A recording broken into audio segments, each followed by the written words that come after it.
सुनिए, महसूस कीजिए और सच सच बताइए, क्या मेरी शायरी दिल तक पहुंची या सिर्फ लफ्ज़ों में रह गई। आपकी एक राय मेरी अगली शायरी को बेहतर बना सकती है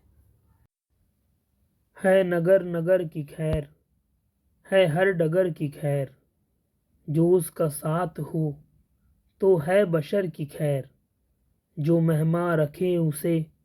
हो उसके घर की खैर, वो जंगलों में घर करे तो हो पहाड़ों शजर की खैर, वो रह गुज़र से गुज़रे तो हो रह गुज़र की खैर, वो जिसको अपना करे हो उस शहर की खैर, गर्दिश करे नज़र में तो हो नज़र की खैर, जो दिल में घर करे तो हो खूने जिगर की खैर,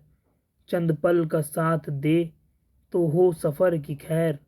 जो उम्र भर का साथ पालो तो हो उम्र भर की खैर, रो रो के भी मांगे तो है चंद लम्हों की याद बस, रो रो के भी मांगे तो है चंद लम्हों की याद बस, किसे नसीब हो हाशिम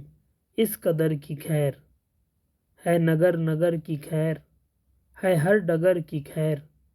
जो उसका साथ हो तो है बशर की खैर।